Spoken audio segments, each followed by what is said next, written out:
Assalamualaikum warahmatullahi wabarakatuh. Innal hamdalillah nahmaduhu wa nasta'inuhu wa nastaghfiruh wa na'udzu billahi min syururi anfusina wa min sayyiati a'malina. May yahdihillahu fala mudilla lahu wa may yudlilhu fala hadiya lahu. Wa asyhadu an la ilaha illallah wahdahu la syarika lahu wa asyhadu anna Muhammadan abduhu wa rasuluhu la nabiyya ba'dah. Bapak-bapak, ibu-ibu, santri, ustadz dan ustadzah sekalian yang dimuliakan oleh Allah Subhanahu wa taala. Bersyukur pada Allah Subhanahu wa taala di hari ini, di pagi yang cerah ini Allah masih mempertemukan kita. Ya. Allah masih memudahkan kita melangkahkan kaki ke majelis-majelis ilmu, ke rumah-rumah Allah yang dari sini, dari tempat ini, dari majelis ini, ataupun seluruh majelis-majelis yang pernah kita hadiri. Mudah-mudahan Allah berikan limpahan karunia, mudah-mudahan Allah berikan hidayahnya, mudah-mudahan Allah berikan dan lapangkan semua apa yang telah disampaikan, apa yang telah diperoleh. Bisa jadi hadirnya seseorang, bisa jadi hadirnya kita mungkin tidak bisa mendapatkan semua atau memahami semua yang disampaikan, tapi bisa jadi duduknya kita itu kelak akan menjadi saksi, kelak akan menjadi saksi di hadapan Allah Subhanahu wa taala, dan malaikat akan menyaksikan bahwa kita telah hanya sekedar duduk, hanya sekedar hadir di sebuah majelis yang majelis itu kelak akan diberkahi oleh Allah Subhanahu wa taala. Salawat dan salam semoga terlimpahkan kepada junjungan kita Nabi Agung Nabi Muhammad sallallahu alaihi wasallam.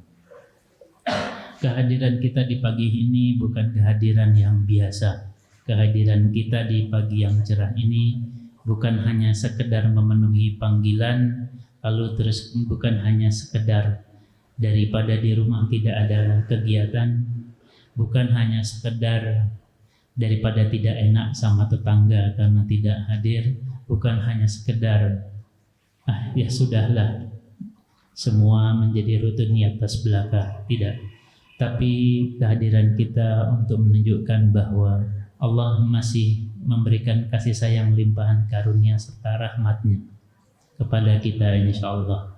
Karena bisa jadi kehadiran Bapak dan Ibu dan juga santri semua ini adalah tabungan kebaikan, tabungan amal soleh, tabungan untuk menjadi taat di hadapan Allah Subhanahu wa taala yang kelak akan ditiru oleh anak keturunan kita, yang bisa jadi tidak hadir, tidak melihat, tapi tetap merasakan bahwa ternyata bapak ibunya pernah hadir di majelis-majelis ilmu, bahwa bapak ibunya pernah hadir dan duduk sabar di majelis-majelis ilmu, bahwa bapak ibunya pernah dengan ketulusan hati, sepenuh hati juga pernah hadir di majelis-majelis ilmu.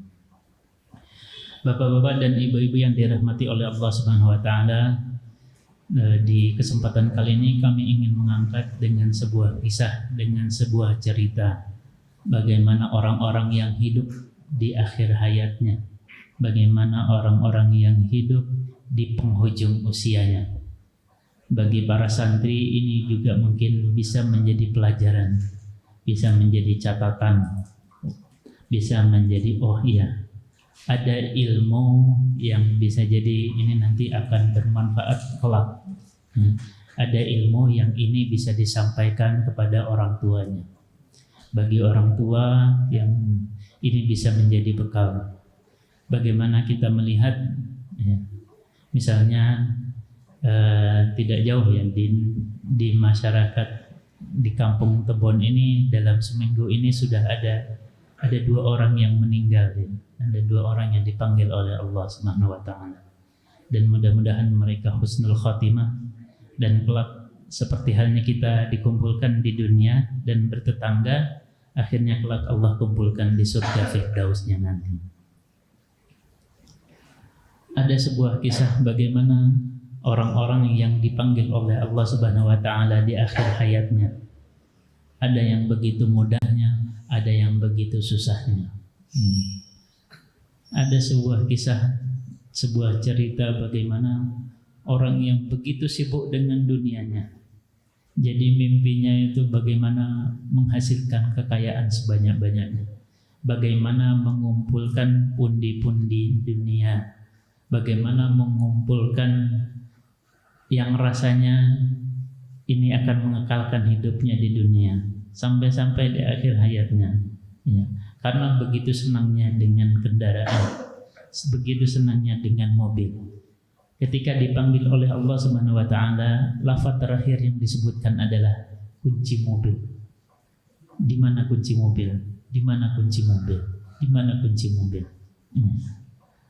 Ada sebuah cerita yang lari pernah datang kepada kami seorang pasangan suami istri yang masih muda, dan dia menceritakan, istrinya menceritakan bahwa dan tinggal di Sidoarjo, Surabaya, menceritakan bahwa ibu mertuanya dulu termasuk yang tidak senang jika menantunya, ya, jika anaknya yang laki-laki punya istri yang berkerudung. Sampai-sampai apa? Sampai-sampai setiap hari, karena kebetulan satu rumah, sampai-sampai setiap hari ketika anak perempuan menantunya ini mencuci baju dan ketika dijemur, terus kemudian menantunya pergi bekerja, ibunya ini menggunting semua kerudung menantunya. Dan apa yang terjadi sampai akhirnya di akhir hayatnya ketika akan dipanggil oleh Allah Subhanahu wa taala, betul-betul berat sekali, betul-betul susah sekali selama 3 hari 3 malam dalam keadaan panas, dalam keadaan tidur tidak bisa, tapi bangun pun tidak mampu. Dan itu Allah mungkin menjadi pelajaran bagi tetangga dan keluarganya, menjadi pelajaran yang begitu besar sampai kemudian Allah wafatkan. Dan ini menjadi pelajaran bagi kita semua bahwa masing-masing ada caranya, masing-masing ada jalannya. Ada juga sahabat yang begitu mudah, ya, Abu Tha'labah radhiyallahu anhu, yang begitu senang untuk melaksanakan sholat, begitu ringan untuk melaksanakan sholat, sampai-sampai apa? Sampai-sampai dia ingin sekali menjaga sholat 5 waktunya, tapi ditambahkan lagi dia ingin menjaga juga dengan sholat sunatnya, tapi juga lebih dari itu dia ingin menjaga dirinya dengan sholat malamnya. Sampai akhirnya Allah Subhanahu wa ta'ala panggil dia ketika dalam keadaan sholat sunat 2 rakaat di rakaat yang pertama, dalam keadaan ringan, dan Allah mudahkan. Atau kisah yang lain, kisah yang lain yang sekarang sedang terjadi di Pondok Pesantren Al-Khazini di Surabaya, ya. Santri-santri yang terkena reruntuhan, sudah ada 10 korban. Luar biasa, sebagian yang ada yang Allah wafatkan dengan caranya. Mungkin bagi kita yang melihat dan mendengar ceritanya merasa kasihan, betapa beratnya, ya, betapa beratnya. Tapi bagi yang mengalami, bisa jadi itu mungkin jalan terbaik dan jalan termudah. Bagaimana tidak?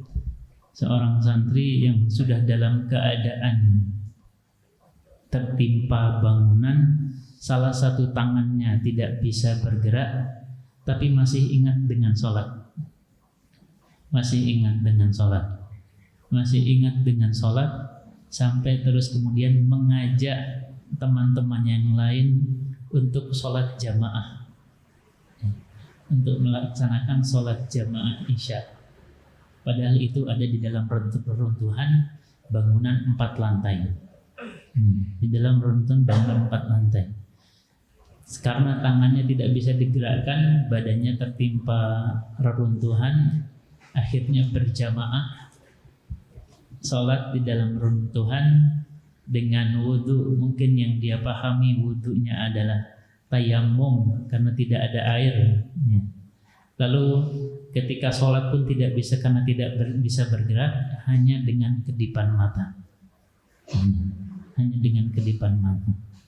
Lalu terus kemudian karena 3 hari 3 malam, akhirnya di malam ketiga ada salah seorang santri yang sebelumnya menyaut, ternyata sudah tidak menyaut lagi, tidak bisa diajak sholat isya lagi, menandakan dia sudah Allah panggil, Allah wafatkan.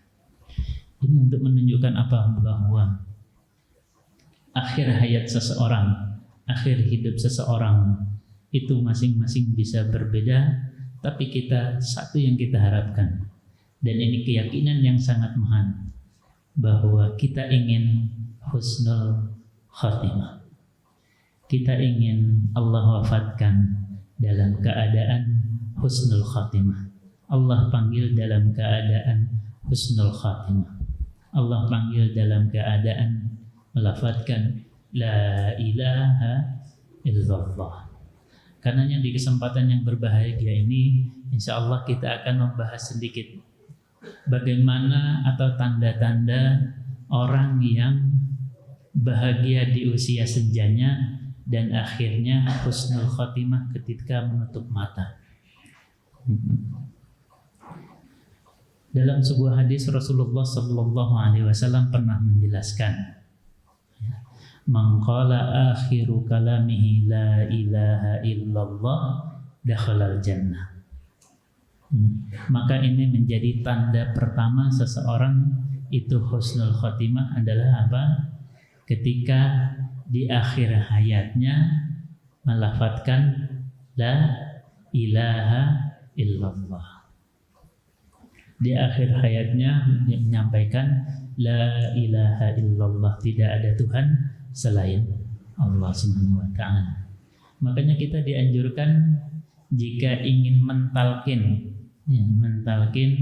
kalau kita melihat ada kerabat kita, ada saudara kita, ada tetangga kita yang tampaknya sudah mendekati waktunya, mendekati ajalnya, maka kita dianjurkan untuk mentalkin dengan lafaz la ilaha illallah. Tapi Ustaz, ternyata karena sakitnya parah terus tidak bisa mengikuti.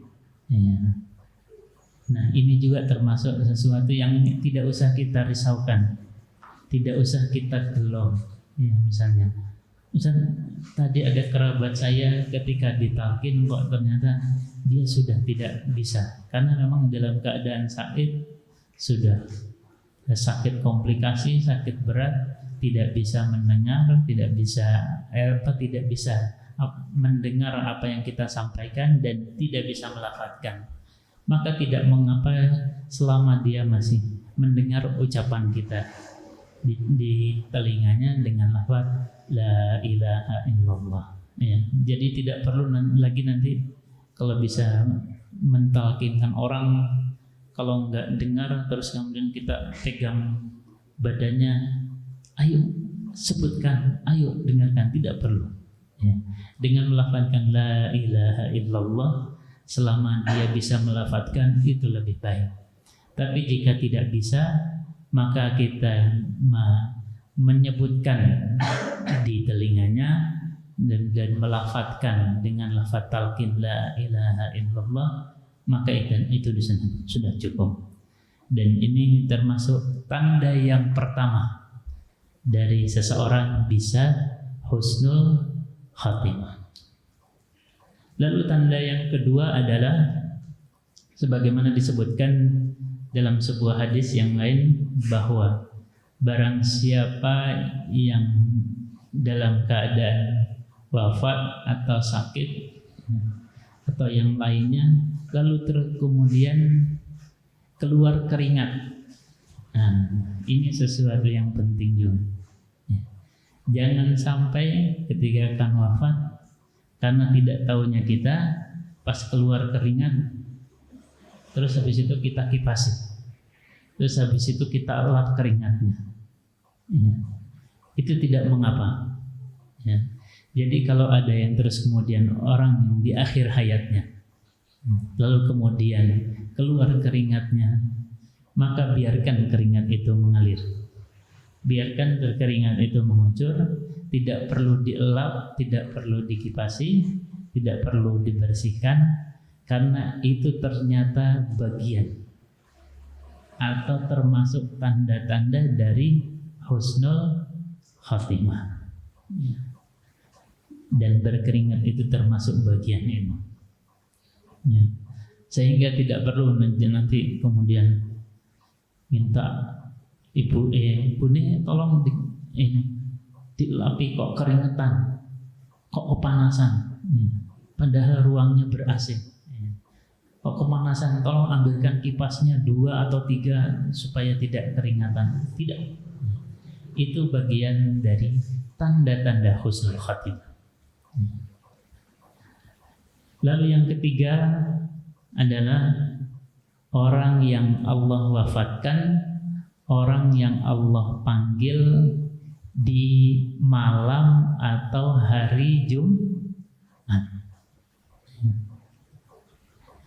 Dalam sebuah hadis Rasulullah pernah menyatakan, "Ma min muslimin yamutul jum'ah aw lailatal jum'ah illa waqahu Allahu fitnatal qabr." Tidaklah seorang muslim yang wafat pada malam atau hari Jumat kecuali apa? Kecuali Allah akan jaga dia dari fitnah kubur. Dari fitnah kubur juga menandakan bahwa itu sebagai tanda kelak akan husnul khatimah di akhir hayatnya, karena diselamatkan dari fitnah kubur. Orang yang wafat di malam Jumat, ya, malam Jumat itu berarti dari Kamis malam, dari Kamis malam ba'da maghrib itu sampai kemudian malam Jumat, sampai hari Jumat, selesai sholat Jumat sampai asar, sampai menjelang maghrib sebelum adzan. Jika ada yang wafat di waktu tersebut, maka itu termasuk tanda-tanda husnul khatimah, termasuk tanda-tanda husnul khatimah. Dan jika kita mendapatinya, maka terus kemudian kita mendoakan, ya, mendoakan orang-orang yang mudah-mudahan Allah berikan husnul khatimah. Salah satunya yaitu tadi wafat atau diwafatkan di malam atau hari Jumat, insyaallah. Lalu yang selanjutnya di antara tanda husnul khatimah itu adalah orang-orang yang Allah wafatkan ketika dalam keadaan berjihad di jalan Allah Subhanahu wa taala. Orang-orang yang syahid, ya, orang-orang yang syahid di jalan Allah Subhanahu wa taala.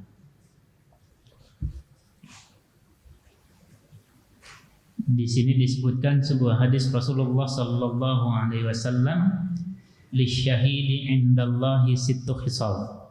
Orang yang syahid di jalan Allah itu punya kemuliaan, punya kelebihan, dan ada 6 kelebihan. 6 kelebihan itu apa? Yang pertama, yughfaru lahu fi awwali duf'ah min dammihi. Orang yang wafat dalam keadaan syahid, seperti halnya saat ini saudara-saudara kita di Gaza. Sekarang disuruh pindah ke Gaza Barat, habis itu diumumkan lewat surat dari pesawat, ya, kertas-kertas disebar, semuanya harus baca, suruh mengungsi ke Gaza Timur. Akhirnya semua jalan, ada yang hanya jalan kaki, motor tidak ada karena tidak ada bensin. Ada yang jalan kaki, ada yang punya keledai, dengan keledainya ada yang terus kemudian punya sepeda, walaupun sepedanya sudah bocor, itu menjadi harta kekayaannya saat ini yang terbaik. Dengan sepedanya, rata-rata sendalnya, sepatunya sudah rusak semua, akhirnya harus pindah. Terus ketika pindah itu ternyata diserang dan dibom. Hari kemarin saja, hari Jumat, itu selama hari Jumat yang wafat di Gaza 56 orang. Dan mereka orang-orang yang syahid. Itu yang pertama, Allah ampuni ketika di awal wafatnya sudah Allah ampuni. Ketika darah tercecer di awal wafatnya, itu Allah ampuni. Saya pernah ketemu seorang dokter dari Kendari, beliau dokter spesialis bedah, minta melalui Mercy, terus akhirnya ingin membantu ini, melakukan proses perawatan saudara-saudara kita di Gaza, karena yang saat ini paling dibutuhkan memang dokter bedah. Ya, karena yang luka kena bom, luka tembakan, luka, dan harus dengan semua barang-barang yang ada pengobatannya. Dia cerita katanya kalau tidur untuk istirahat sejenak itu dia hanya mengumpulkan 2 pintu dari sisa bangunan, lalu pintu itu dibuat seperti digabungkan 2, ya. Posisinya pintunya diginikan, ya, pintu kanan, pintu kiri ditutup seperti ini, lalu dia tidur di bawahnya dengan alas seadanya.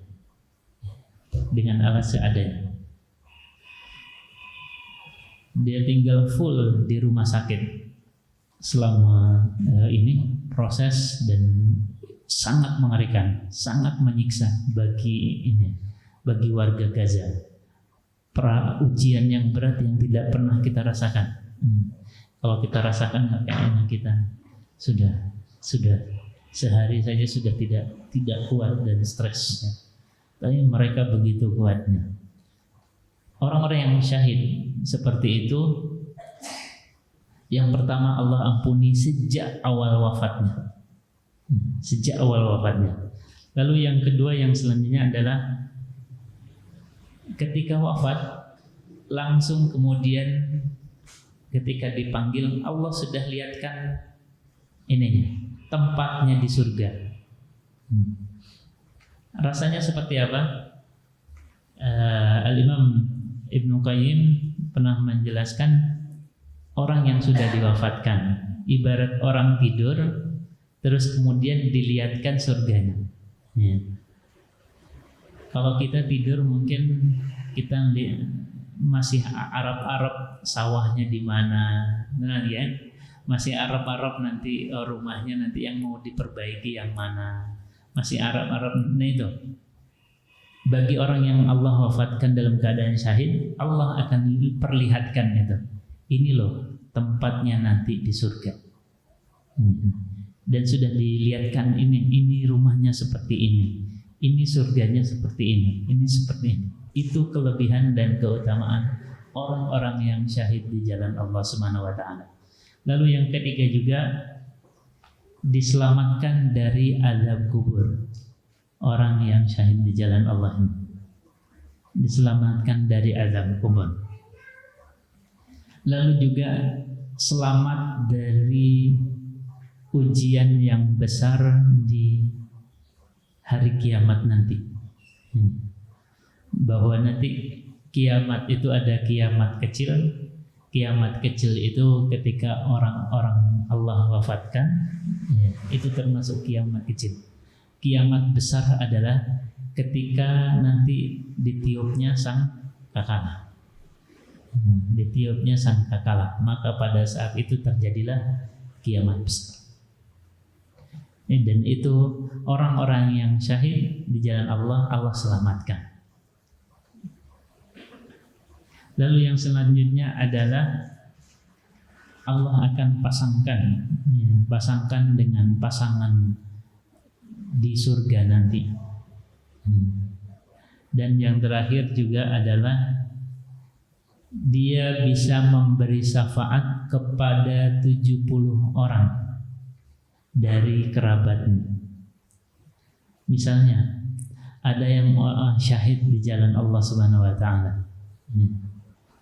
Dan kalau dilihat keluar saudara-saudara kita di Gaza, rata-rata kalau ditanya usia, kalau di Jogja usia harapan hidup masih tinggi, ya. Ada yang 69 ya, apa 65 atau 75 ya saat ini ya. Usia harapan hidupnya. Ya. Dibandingkan kota-kota yang lain, daerah istimewa Jogja itu termasuk yang paling tinggi atau paling banyak. Alhamdulillah. Kalau di Gaza usia harapan hidup itu rata-rata usia 25 tahun. Makanya kalau di Gaza nggak pernah ngimpi, orang Palestina itu nggak pernah ngimpi ingin jalan-jalan kemana, dan tidak pernah ada mimpi terus kemudian ingin makan sate di mana. Tidak. Saat ini kondisinya selama dia bisa bertahan itu sudah jauh lebih baik dari apapun yang dia peroleh dan saudara-saudara muslim yang lain yang bisa memperoleh. Mendapatkan syafaat artinya apa? Orang yang Allah wafatkan dalam keadaan syahid, ya. Seperti dalam peperangan, seperti saudara-saudara kita di Gaza, bisa memberi syafaat memasukkan 70 orang dari kerabatnya. Itu keutamaan orang yang syahid di jalan Allah. Jadi nanti Allah berikan garansi, silahkan pilih 70 orang dari kerabatnya untuk kemudian dipilih bisa masuk dan ke dalam surganya Allah Subhanahu wa taala. Lalu yang selanjutnya yang kelima adalah wafat dalam keadaan mengumpulkan bekal membantu peperangan saudaranya kaum muslimin, atau wafat fisabilillah, wafat di jalan Allah Subhanahu wa taala. Orang-orang yang menuntut ilmu, ya, dan menuntut ilmu agama terus kemudian Allah wafatkan, itu juga terus kemudian akan mendapatkan syahid di jalan Allah, dan termasuk tanda dari husnul khatimah. Ya. Saudara-saudara kita yang wafat, para santri yang di pondok yang di Jawa Timur itu, dan dia fisabilillah di jalan Allah sedang menuntut ilmu, itu termasuk tanda husnul khatimah. Masuk tanda husnul khatimah, dan mudah-mudahan Allah wafatkan dalam keadaan husnul khatimah tersebut. Itu yang kelima. Lalu yang keenam adalah orang-orang yang wafat karena wabah penyakit. At-ta'un syahadatun likulli muslim. Orang yang wafat karena wabah penyakit. Dulu di zaman Rasulullah Sallallahu Alaihi Wasallam juga pernah terjadi wabah, dan terus kemudian Nabi mengungkapkan at-ta'un syahadah. Orang yang terkena wabah penyakit itu syahid di jalan Allah Subhanahu Wa Taala. Pernah di tahun 70 Hijriah setelah wafatnya Rasulullah Sallallahu Alaihi Wasallam, salah seorang sahabat juga wafat dikarenakan wabah ini, dengan penyakit yang berbeda ketika di zaman Rasulullah SAW. Lalu dinyatakan mudah-mudahan wabah-wabah selanjutnya pun itu termasuk dari wabah yang terus kemudian seperti disebutkan dalam hadis, wabah penyakit yang mudah-mudahan menjadi syahid. Begitu juga saudara kita, ya, kita pernah kena wabah COVID-19 yang dimulai di tahun 2000. Sejak Februari sudah mulai ada yang pertama kali meninggal disebabkan COVID. Mudah-mudahan yang wafat karena COVID ya kemarin yang jumlahnya tidak sedikit itu Allah masukkan ke dalam orang-orang yang syahid, termasuk orang-orang yang husnul khatimah. Saya tidak tahu di Tebon ini ada korban COVID, Pak. Ada nggih kawannya? Ya, mudah-mudahan syahid di jalan Allah Subhanahu wa taala dan husnul khatimah. Lalu yang selanjutnya adalah orang yang ditimpa musibah juga sakit. Tampaknya sederhana, sakit, tapi sakitnya sakit di bagian perut. Al-mat'un wal matbun. Di dalam hadis disebutkan orang yang sakit karena wabah penyakit atau orang yang sakit karena sakit perut. Tapi ini bukan sakit perut yang biasa, sakit perut karena bisa jadi karena komplikasi. Maka ini termasuk juga tanda-tanda dari husnul khatimah. Tanda-tanda dari husnul khatimah. Tapi jangan juga terus kita minta, saya tak mudah-mudahan sakit perut atau kena wabah supaya termasuk dalam tanda-tanda husnul khatimah. Kalau niatnya seperti itu sudah tidak termasuk tanda-tanda dari husnul khatimah. Lalu yang selanjutnya adalah wafat karena yang ke-8, wafat karena tenggelam. Misalnya apa? Misalnya jalan-jalan pergi ke Parangtritis, terus berenang, terus tenggelam. Tapi bukan diniatkan pulau tak tenggelam mawon kan gitu. Bukan. Karena wafatnya kan udah nggak bisa berenang, malah niat berenang apa? Apalagi berenangnya di daerah yang itu dilarang. Ya. Kebetulan kalau Parangtritis terus Pantai Gelagah dan yang lainnya, karena ombaknya tinggi itu biasanya dilarang untuk berenang kan gitu ya, ada batasnya. Ya, tim SAR sudah menunjukkan bahwa batasnya di sini tidak boleh berenang. Nah, orang-orang yang ternyata berenang dan itu diniatkan memang karena berenang, bukan karena ini, ya, bukan karena ingin tenggelam. Nah, niatnya buatan itu, maka itu Allah juga masukkan ke dalam tanda-tanda husnul khatimah. Tanda-tanda husnul khatimah. Atau misalnya kita sedang pergi ke daerah tertentu, terus kemudian naik kapal. Setelah naik kapal ternyata kapalnya rusak atau kena ombak dan akhirnya terbalik.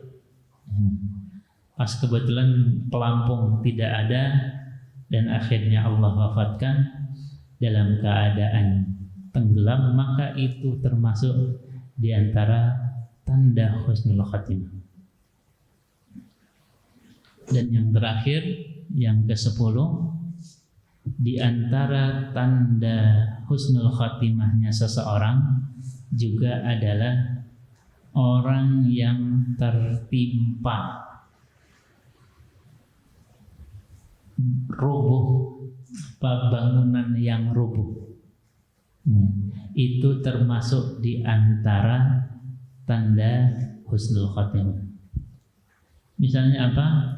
Dulu kita di tahun berapa gempa Bantul itu? 2006 ya. 2006. Ya. Berapa banyak bangunan yang rubuh? Ya. Berapa banyak jumlah orang yang wafat, yang wafatnya rata-rata tertimpa bangunan rumahnya, ya. Yang wafatnya karena tertimpa bangunan rumahnya. Ya, alhamdulillah tahun 2006 saya pas lagi di Jogja juga, jadi merasakan bagaimana gempanya yang begitu dahsyat. Lalu terus kemudian membuat kepanikan, ya, membuat kepanikan. Dan akhirnya terus kemudian banyak dari saudara kita yang wafat, terutama yang dekat dengan pusat titik gempa ya. Ternyata ketika saya pindah ke Sulawesi, ke Palu tahun 2018 juga sama. Jadi punya pengalaman gempa, merasakan gempa. Punya pengalaman merasakan gempa. Hanya bedanya kalau di Palu makanya kemudian dikenal dengan nama likuifaksi. Ya, dikenal dengan nama likuifaksi. Karena di Palu lebih berat lagi, ya. Musibahnya lebih berat lagi. Musibahnya lebih berat lagi. Ada satu kampung itu kebetulan tidak jauh, jaraknya sekitar 4 kilo dari rumah kami di Palu, Sulawesi Tengah. Itu jadi gempanya itu tanahnya itu bergerak tapi berputaran. Tanahnya bergerak tapi berputar. Ada satu keluarga yang kami kenal baik, alhamdulillah. Itu satu keluarga wafat semua. Ini suami istri, punya anak 2 dan punya ibu ya. Ibunya dia suruh masuk ke dalam lemari. Ya. Anaknya dari lantai 2 suruh turun ke bawah, tapi karena tidak sempat, akhirnya apa? Akhirnya tertimpa robohan. Karena apa? Tanahnya itu bergerak memutar gitu. Tanahnya bergerak memutar sampai terus kemudian ini bangunan itu roboh dan bangunan itu rata dengan tanah. Dan ternyata sebagian sudah pernah dapat pelajaran kalau gempa suruh lari ke tengah lapangan. Sebagian lari ke tengah lapangan, ternyata di tengah lapangan itu tanahnya terbuka. Tanahnya tiba-tiba terbuka, lebar sampai ke dalam 4 meter, sebagian masuk, terus habis itu nutup lagi. Jadi kondisinya sampai separah ini. Sampai akhirnya terus kemudian ada satu kampung, satu desa, jumlah warganya itu 12.000. Tapi setelah 1 bulan diminta warganya melapor, yang melapor hanya 5.000. Jadi yang wafat sampai 7.000. Nah, ini termasuk juga musibah ya. Musibah orang-orang yang wafat tertimpa bangunan. Itu masuk ke dalam tanda-tanda husnul khotimah. Dan kita memohon kepada Allah Subhanahu wa taala, ini Allah mudahkan, Allah ringankan kelak hidup kita di dunia. Kita selalu berdoa, Rabbana atina dunya hasanah wa fil akhirati hasanah wa qina adzabannar. Dan kita juga berharap betul-betul Allah mudahkan, Allah ringankan ya. Di dunia Allah ringankan, di akhirat terus kemudian Allah mudahkan ya. Karena keyakinan ini keyakinan yang mahal dan masuk ke dalam rukun iman. Al-imanu bil yaumil akhir itu yang tidak dimiliki oleh agama lain. Tidak dimiliki kepercayaan-kepercayaan yang lain yang ada di muka bumi. Yaitu apa? Al-imanu bil yaumil akhir. Beriman dengan hari akhir. Ya. Demikian mungkin 10 tanda-tanda husnul khotimah. Sebetulnya ada banyak, ada sekitar 16. Insya Allah di pertemuan yang lain kita akan bahas lebih lanjut. Mudah-mudahan dengan kita paham, dengan kita punya ilmu, kita bisa tahu bagaimana harus bersikap. Di satu sisi misalnya dulu waktu musibah Bantul banyak yang gedung roboh. Setelah dihitung yang memang sebetulnya gedungnya masih bagus, sudah sesuai Ya. Tapi qadarullah, memang karena gempanya yang begitu besar, akhirnya banyak bangunan yang rubuh. Jadi tidak bisa juga menyalahkan ini salah arsiteknya, ini salah ini salah, tidak. Kecuali memang sedari awal berniat membuat bangunan yang bangunan itu diniatkan supaya rubuh. Kan sebenarnya tidak ada orang yang ingin bangun sesuatu supaya rubuh dan supaya nanti pas wafat karena ketimpa bangunan, ya, dan biar husnul khotimah. Tidak ada. Ya, kita lihat semua rata-rata ingin memberikan tempat tinggal yang terbaik. Demikian yang dapat kami sampaikan.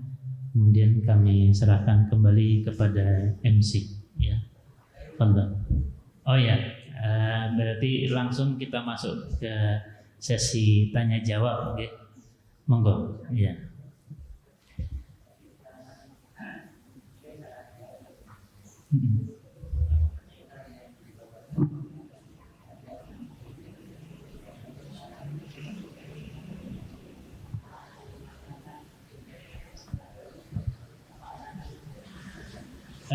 Bagaimana?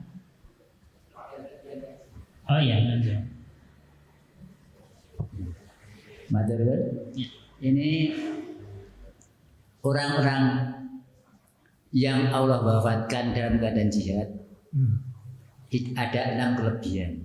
Nah. Yang nomor 4 yang saya tanyakan tadi saya dengar, mungkin saya ini Allah akan pasangan di surga. Ini kurang, punya saya itu kurang atau memang cara begini yang dimaksudkan di pasangan? Ya, maturun. Ya, baik. Ini saya maturun ini pertanyaannya, insya Allah. Ya. Poin yang keempat tadi kita membahas di antara tanda husnul khotimah adalah orang yang wafat syahid di jalan Allah Subhanahu wa taala. Syahid karena peperangan, syahid juga mati syahid seperti saudara-saudara kita di Gaza. Ya. Lisyahidi indallahi sittu khisal. Orang yang syahid itu ada 6 keutamaan yang diberikan kepadanya. Yang pertama adalah yughfaru lahu fi awwali duf'atin min dammihi. Sudah diampuni semua dosanya ketika pertama kali Allah wafatkan. Lalu yang kedua, yara maq'adahu minal jannah. Allah perlihatkan tempatnya di surga nanti. Ketika wafat sudah langsung Allah bukakan, kayak orang lagi mimpi itu, bukan ngelindur ya, mimpinya. Ini sayangnya anak kita mimpinya enggak bisa makan soto, bisa makan sate, enggak. Mimpinya itu Allah sudah lihatkan rumahnya di surga nanti. Jadi sudah ibaratnya kalau kita mau beli perumahan kan sudah dilihatnya ada video dilihatkan. Nah, ini rumah di perumahan ini sudah dilihatkan. Lalu yang ketiga, wa yujaru min adzabil qabri, diselamatkan dari azab kubur. Ya. Lalu yang keempat, diselamatkan tetap dan aman dari fitnah hari kiamat. Ya. Fitnah hari kiamat yang besar. Ya. Lalu yang kelima,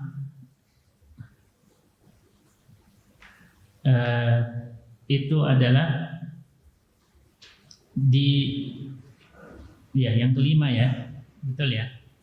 Yang keempat dan yang selanjutnya adalah dinikahkan dengan pasangan, ya, dinikahkan dengan pasangan atau bidadari.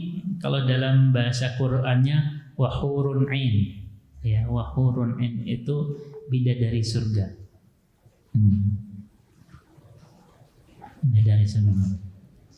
Ustaz, nanti berarti di surga pasangan kita bukan suami kita ya Ustaz ya? pasangan kita bukan istri kita ya Ustaz. Ya, ini. Kelak Allah akan pasangkan kita dengan pasangan-pasangan yang terbaik. Wah Ustaz, nang dunya wae kula diomeli terus ya Ustaz. Disentaki mawon. Terus enggak, tetap kita akan punya pasangan, dan ada satu kelebihan, Allah akan melupakan kita. Ya, melupakan kita semua kejadian selama di dunia. Ya. Jadi nggak bisa nanti pas ketemu lagi di surga terus ketemu dengan pasangan hidupnya, ketemu suaminya, ketemu istrinya. Wah, Pak biyen mendunya jenengan ini naik ngopi gulane 5 sendok ya Pak, kan gitu. Enggak, itu sudah lupa semua. Allah lupakan. Gitu. Lalu yang selanjutnya tadi, dan diberikan syafaat untuk memberi syafaat kepada 5 kerabat. 70 ya. Fi sab'ina insanan min aqrabihi. Bisa memberikan syafaat. Maksudnya syafaat apa?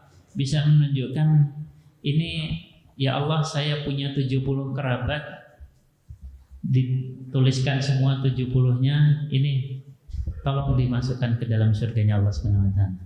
Ya. Makanya mimpinya orang-orang yang syahid itu rata-rata apa? Ingin hidup lagi terus mati syahid lagi, supaya bisa memberikan syafaat lebih banyak lagi. Ya.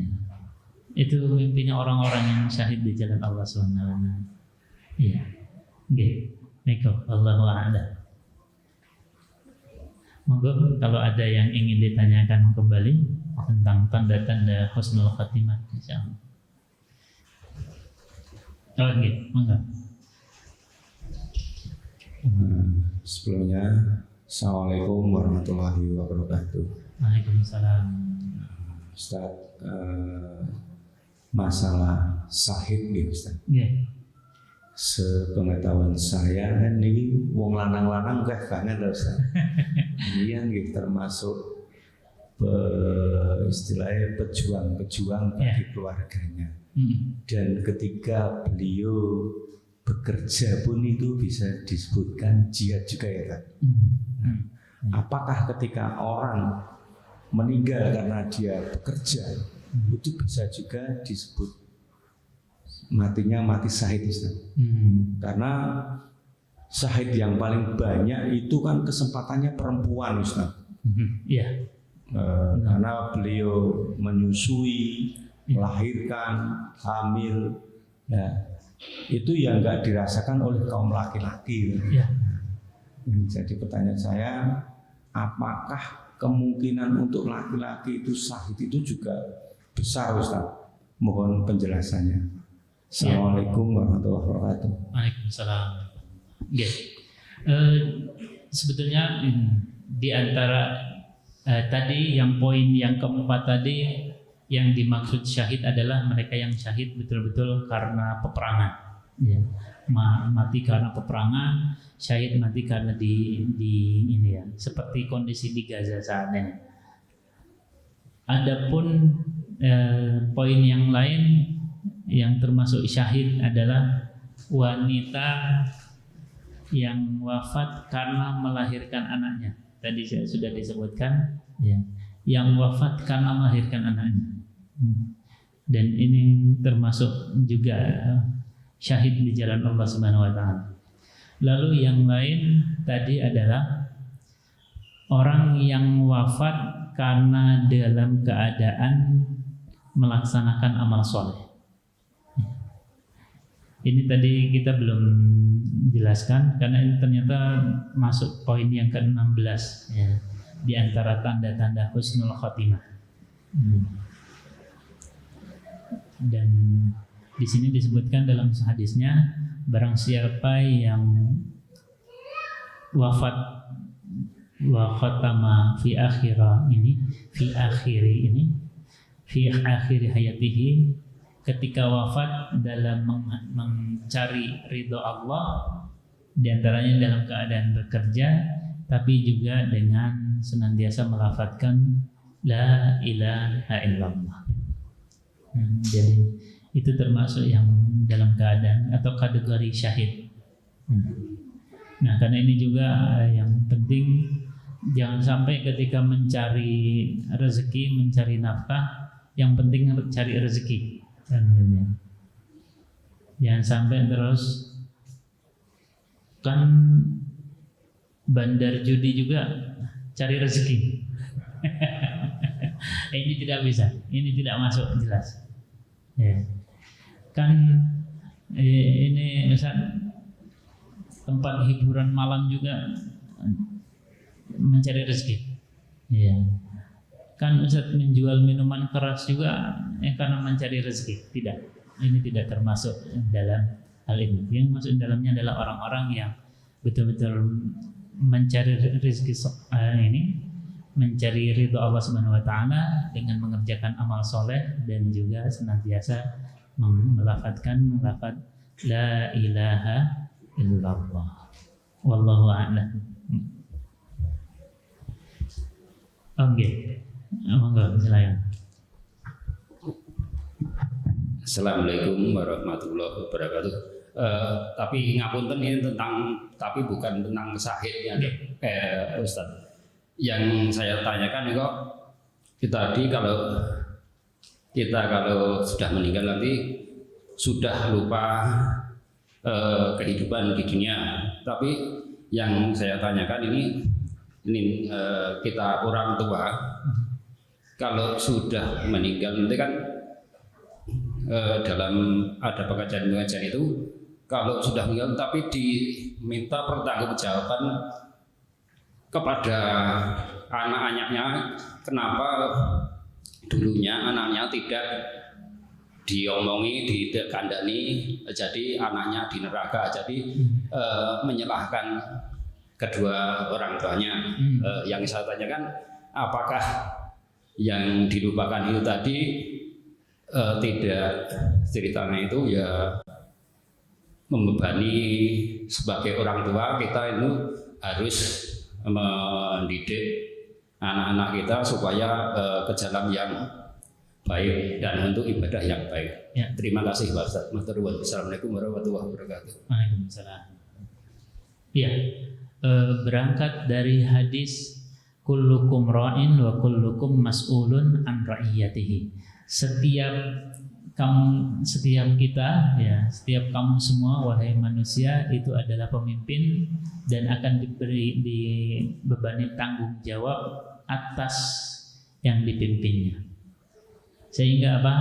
Laki-laki, sehingga seorang ayah, sehingga seorang suami itu apa? Menjadi dan bertanggung jawab untuk keluarganya seluruhnya, baik istrinya maupun anak-anaknya. Ya. Jika suami sudah mengajarkan pendidikan yang terbaik, ya, mengajarkan apa yang diperintahkan oleh Allah Subhanahu wa taala, maka itu sudah cukup darinya dan lepas tanggung jawabnya. Ya, misalnya terus kemudian dia wafat, ya, ternyata anaknya yang sudah dididiknya, sudah diajar, sudah dirawat dengan sebaik mungkin, ternyata keluar dari jalan. Dan kita mohon kepada Allah Subhanahu wa taala kelak dia akan kembali, ya, di akhir hayatnya. Sama halnya ketika kisah Nabi Nuh. Ya, Nabi Nuh, istri dan anaknya yang tidak dan enggan taat. Itu juga menunjukkan bahwa Nabi Nuh alaihissalam sudah berusaha sebaik mungkin untuk mengajak anak dan keturunannya dan juga keluarganya, tapi ternyata Allah takdirkan dengan cara yang lain. Pada akhirnya orang tua, seorang ayah, seorang suami punya tanggung jawab itu, dan jika ternyata Allah masih uji, maka itu sudah di luar tanggung jawabnya. Kecuali apa? Kecuali memang sedari kecil sudah menelantarkan, ya, sak karepe lah, yang gitu ya. Sak karepe urip munang di, pokoknya mau di jalan yang benar, di jalan yang salah terserah. Tidak. Nah, tetap punya kewajiban kita sebagai seorang ayah untuk menggandeng anak dan istrinya yang akhirnya berharap kita masuk surga sekeluarga, insyaallah. Ya, demikian. Wallahu a'lam. Ya, mungkin demikian yang dapat kami sampaikan. Kami serahkan kepada MC untuk kemudian monggo ditutup insyaallah. Jazakumullah khairan.